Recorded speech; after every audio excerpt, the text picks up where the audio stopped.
इसरो आज यानी कि 17 अगस्त को चंद्रयान 3 की फर्स्ट सक्सेस के लिए एक बड़ा कदम लेगा। जी हाँ, आज इसरो चंद्रयान 3 के प्रोपल्सन मॉड्यूल को लैंडर और रोवर से अलग करेगा और इसके साथ ही चंद्रयान 3 का फर्स्ट स्टेप कंप्लीट होगा। ये प्रोपल्सन मॉड्यूल चंद्रमा की कक्षा में करीब 3 से 6 महीने रहकर धरती से आने वाले रेडिएशन की स्टडी करेगा, जबकि लैंडर और रोवर 23 अगस्त को शाम ठीक 5:47 पर चंद्रमा की सतह पर उतरकर भारत के लिए इतिहास रचेंगे। साथियों, रूस अपने लूना 25 मिशन को भेजकर ये सोच रहा होगा कि शायद भारत इससे डर जाएगा, लेकिन इसरो को इससे कोई फर्क नहीं पड़ता, बल्कि इसरो ने तो ट्वीट करके रूस को बधाई दे दी और कहा कि चलो चांद पर मिलेंगे।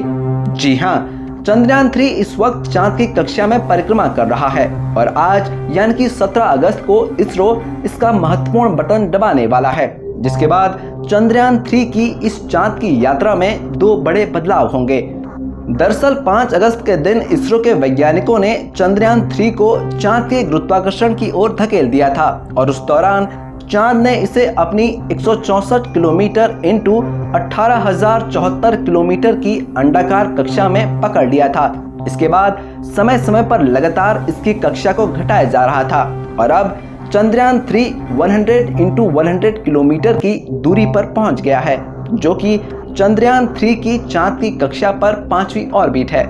दोस्तों, चंद्रमा के ऑर्बिट में ये स्टेप कंप्लीट करने कितने मुश्किल हैं, इसका अंदाजा आप इस बात से लगा सकते हैं कि रूस का लूना 25 स्पेसक्राफ्ट 16 अगस्त को चांद की कक्षा में पहुंच गया था। यानी धरती से चांद की पहली कक्षा तक का ये सफर चुटकियों में पूरा करने वाला लूना चांद की पहली और 5वीं ऑर्बिट तक पहुंचने के लिए रूस का ये मिशन 5 से 6 दिनों तक चांद के चक्कर काटता रहेगा। अब हमारे चंद्रयान 3 की बात करें तो 16 अगस्त के दिन 100 इंटू 100 किलोमीटर के ऑर्बिट में धमाकेदार एंट्री करने के बाद हमारा चंद्रयान इस कक्षा में कुछ दिन आराम से चक्कर लगाएगा, लेकिन इससे पहले आज यानी कि 17 अगस्त को इसी कक्षा में चक्कर लगाते हुए चंद्रयान 3 का प्रोपल्सन मॉड्यूल इसके लैंडर मॉड्यूल से अलग होगा।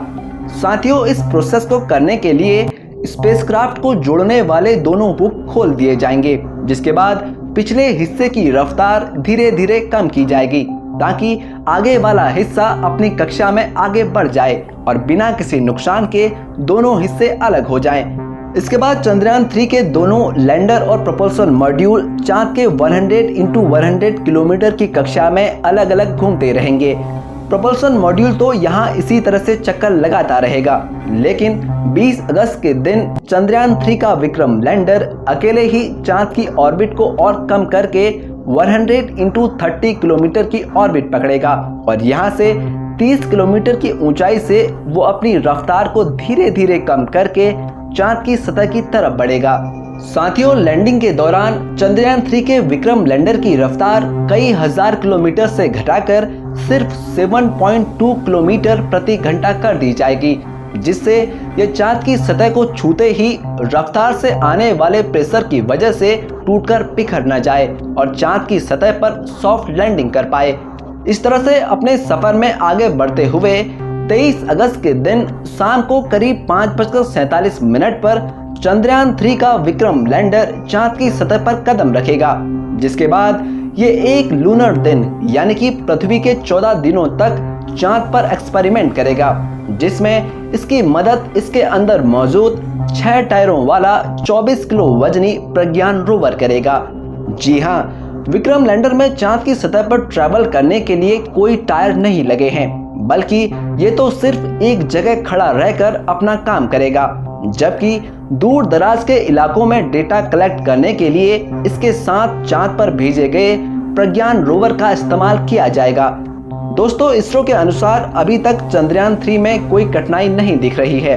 लेकिन सिर्फ समस्या है पृथ्वी से लैंडर की स्थिति का सही अनुमान लगाना। ये बहुत जरूरी है। ऐसा इसलिए क्योंकि उस वक्त विक्रम लैंडर पृथ्वी से काफी ज्यादा दूर होगा और इतनी दूरी पर उससे संपर्क बनाए रखना, रियल टाइम में ट्रैकिंग करना काफी मुश्किल होता है। दरअसल साउथ पोल चांद की सबसे मुश्किल जगहों में आता है, जिस कारण वहां सिग्नल ब्रेक होना एक आम बात है और सिग्नल टूटने के कारण यान अपनी दिशा भटक जाता है।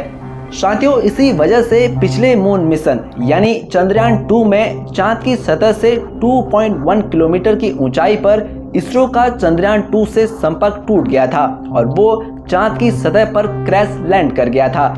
हालांकि इस बार इसरो ने चंद्रयान 3 के लिए एक एक्सपर्ट ब्रेन डिजाइन किया है। जी हाँ, विक्रम लैंडर के अंदर लगा आर्टिफिशियल इंटेलिजेंस माइंड यानी कि सॉफ्टवेयर इतना ज्यादा पावरफुल है कि वो अपने आप ही इसके अंदर लगे सेंसर और चांद के चक्कर लगा रहे चंद्रयान 3 के ऑर्बिटर में मौजूद डेटा का इस्तेमाल करके लैंडिंग के लिए एक सटीक निर्णय ले लेगा। यानी कि हम कह सकते हैं कि इस बार इसरो को सफल होने से कोई नहीं रोक सकता और चंद्रयान 3 के सक्सेस होने के चांसेस पूरे 100% हैं।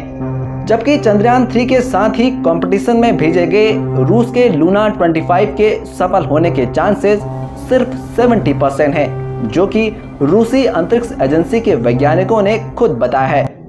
तो दोस्तों, अगर आप इसरो के इस मेगा मून मिशन को सपोर्ट करते हैं तो जल्द से जल्द कमेंट सेक्शन में जय जवान, जय किसान, जय विज्ञान के साथ जय चंद्रयान भी लिख दीजिए, ताकि इसरो को भी लगे कि पूरा भारत उनके साथ खड़ा है।